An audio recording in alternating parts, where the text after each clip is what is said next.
Welcome. This is the panel of respect for self and others.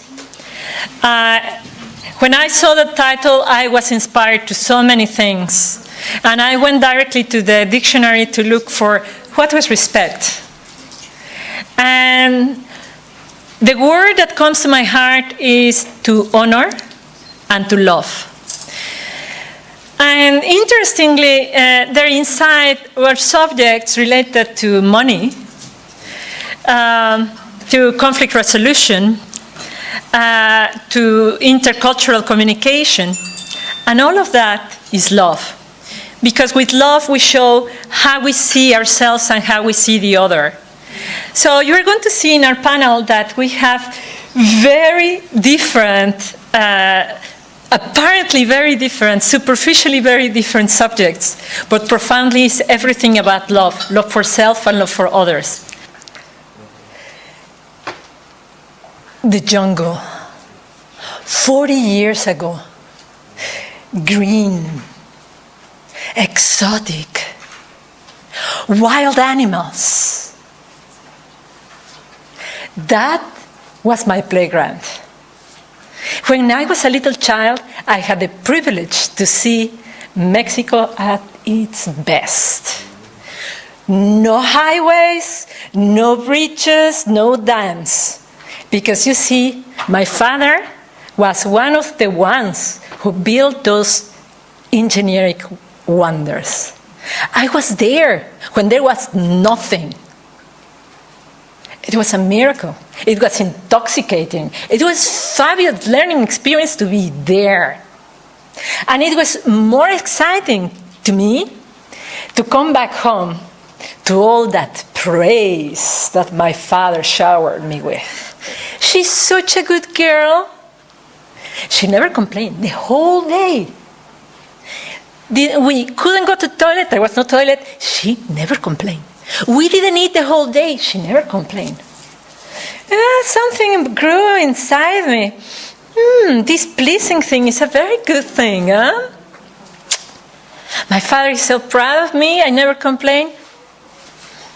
What next? School. I went to school and I met a very loyal friend, the number 2 pencil. You might know it for the multiple choice exams. You fill in the right answer, because of course there is one right answer, isn't it? And I remember my first exam. My first exam had 10 questions, and I got a 9. And I remember very well what was that question. That question was, how many times do you brush your teeth? Well, I answered truthfully 4 times. I answered truthfully 4 times. 1 as I wake up, and 1 after each meal. But the teacher wouldn't have it. It's 3, so you're wrong. And I thought, does she have surveillance in my home? Does she have cameras? How does she know if I brush my teeth incessantly 10 times a day or not at all? How does she know? The question was, how many times does Blanca brush just her teeth? Not how many times doctors recommend you should brush your teeth, or what the textbook says. That was not the question. The question was how many times I did it. So that day, that question taught me a huge lesson. Do you want the 10? Lie. Do you want the 10? Disrespect yourself. I learned an excellent lesson in how to be disrespectful from my own truth. I was so good at it. I was so good at it. You can see it in my CV. So many letters after my name. Academia gave me prizes and prizes because I was just so good. I was so perfect at telling them what they wanted to hear. I became so good at that corporations opened their arms to me. Welcome. And we give you the ladder of success for you to climb. And I did. This little girl who was in the jungle went to the corporate jungle. At 35, I had such a senior job. In Europe, I was the most senior woman for my company. My colleagues were men in their 50s. I was managing millions of euros and dozens of people. I had respect, I had power, I had even the fear of some people. But what was in my heart? Emptiness, loneliness. There was no love. But of course, I was very well anesthetized. From champagne to wonderful new dresses, great anesthetic. To continue in that path of pleasing others, in that path of self-annihilation. When did I wake up to that? I woke up one morning, one sobering morning, when I realized that I was alone and lonely. In that room that morning, I realized, oh my God, what do I have in life? I was thin as a stick, eating disorders. I had a menstruation twice a year, so quite likely I will never be able to have children. I didn't have a good relationship with my parents. With the rest of the family, forget about it. Real friends? Not really. Bodies to get drunk with? Maybe a bit of alcoholism, possibly. Time for an intimate relationship? Not even that time to date. And at that moment, in that moment of pain that morning, I said, it's over. It's over now. And the universe listened to me. The universe listened to me, conspired for me to be here. I'm here with you, and I can tell you, I have 2 children.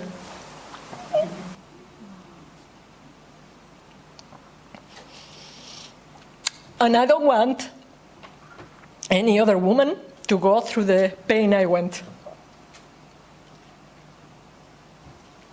I see professors, MBAs, lawyers, great titles, lonely, disrespecting themselves, disrespecting their bodies, disrespecting what they really... Thank you so much.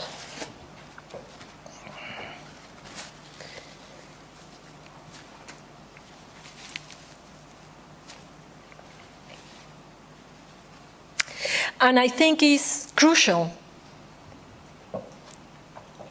that our women learn to respect themselves, and learn to respect themselves from early childhood, because they are going to be the ones who are going to be changing the world. And how are they going to be able to do it? If we keep teaching them how not to be themselves and how wrong it is to be the way they are. So how can we change that, and how I changed that? I was there, I had a construct, a straitjacket. How could I quit that job? You know, I have that money. Well, I did. But before, I got the key to freedom, even before I put my resignation letter. And the key to freedom is the same that I used to write my 3, is the pencil. And I like it to see it as a pencil of possibility and the pencil of creativity. It's a metaphor for art. Art is what set me free.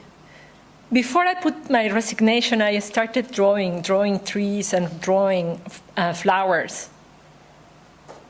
And the tree got replaced with a brush, and the brush got replaced with my fingertips, and acrylic and oil started coming out onto the canvas. I became a painter before I knew it. And with painting, it came poetry, and with poetry came public speaking, and before I knew it, my life was completely changed. So it doesn't matter where you are in your life, even if you feel and you know that you're very accomplished and you're really happy and you have respected yourself, you haven't reached that level of disrespect that I described, go and take your pencil and own your right, your divine right to create, because you are divine. And for the children it's not about giving them pencils. It's about not taking them away from them. For the children, allow them to create. Allow them to tell the stories they want to create. That fantasy that should not stop. So,